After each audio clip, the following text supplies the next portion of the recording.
Conor McGregor put up multiple social media posts in which he labeled his accuser Nikita Hand a liar and called the High Court court of feeling and opinion.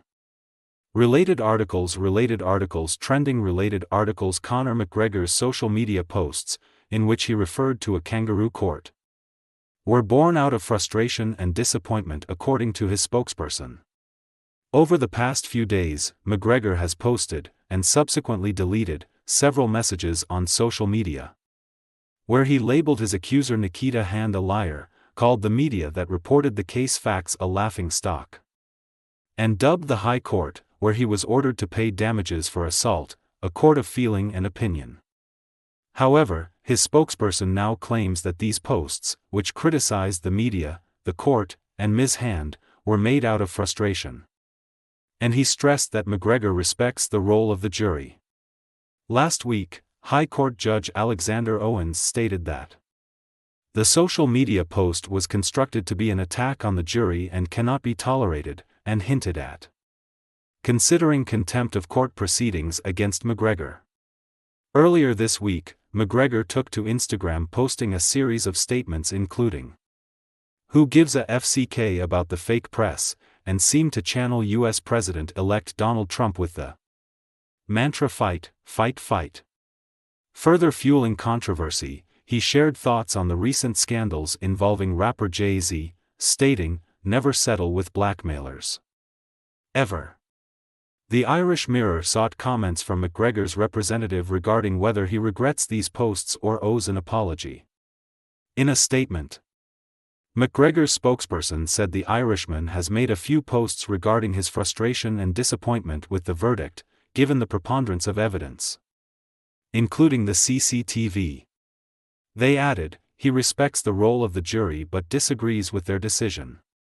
He maintains the relationship was consensual and will file an appeal shortly. Up until now, McGregor has yet to challenge the verdict handed down by a jury comprising 4 men and 8 women, which held him civilly responsible for assaulting Ms. Hand. Ms. Hand alleged in her legal complaint that McGregor brutally assaulted her in the penthouse suite of the Beacon Hotel in Sandyford, Dublin, on December 9, 2018. Last week, after holding McGregor accountable for Ms. Hand's legal expenses in her case against him, Judge Owens stated he might consider contempt of court proceedings against the UFC star due to his social media posts. "I haven't decided on that, but I can. If I want to instigate a proceeding against Mr. McGregor for contempt of court which could result in a fine. He is a very rich man who could well afford to pay a fine," the judge declared.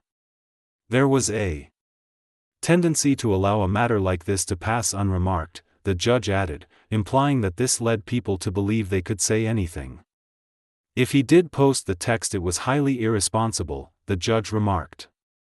Mr. Justice Owens also expressed, "It is most unsatisfactory that a litigant would go on to attack the jury." The jury awarded Ms. Hand €248,603.60. in general and special damages, considering Ms. Hand's loss of earnings since she ceased working and her future loss of earnings.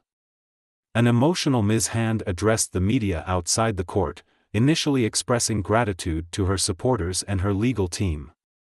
"I would like to start off by saying I'm overwhelmed and touched by the support I have received from everybody," she expressed.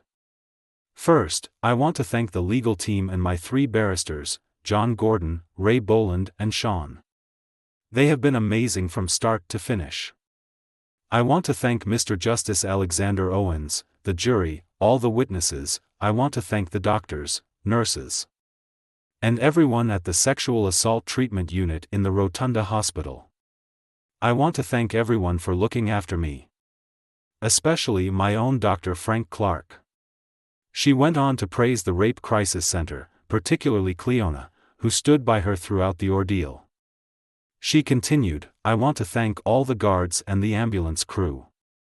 I want to thank all the women and men out there who have supported me throughout this trial.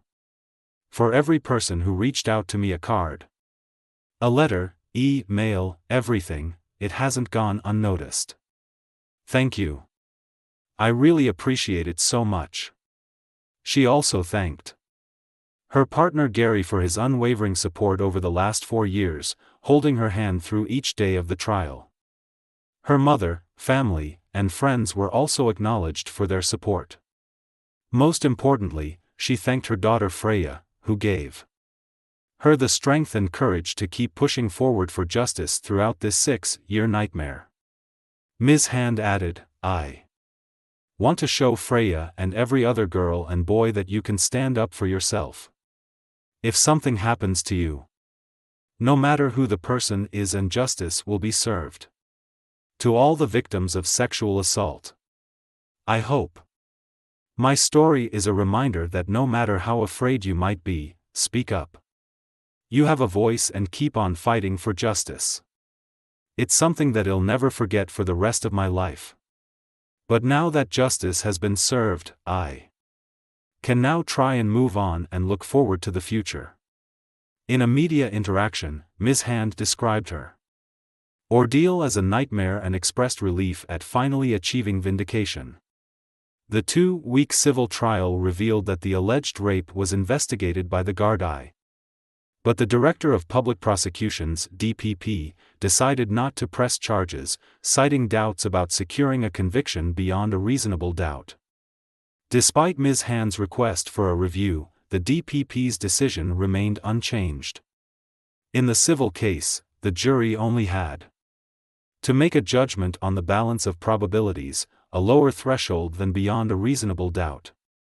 McGregor, one of Ireland's most famous men, has now been found civilly liable for an assault after Ms. Hand claimed that he raped her at the Beacon Hotel's penthouse suite on the night of December 9, 2018. However, he is not a convicted rapist and has not been found guilty of any criminal offense.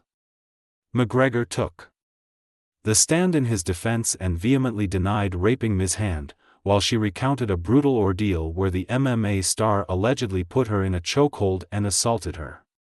According to Ms. Hand, McGregor told her during the attack how he felt when I was in the octagon and I had to tap myself out 3 times. She detailed how McGregor flipped her around and choked her after she attempted to bite him in self-defense. She said, "I was trying to fight as much as I could. I bit him and he didn't like it. It was like he was just behind me then. He choked me, put his arm around me. I just remember him behind me and I think I was sitting on the bed. He put his arm around my neck and choked me 3 times. The third choke," she claimed, was longer and stronger, making her fear for her life. "I just completely thought I was going to die," in his final address to the jury. Ms. Hand's defense lawyer John Gordon branded McGregor a devious coward and a liar, asserting that the evidence against him was embarrassing and overwhelming.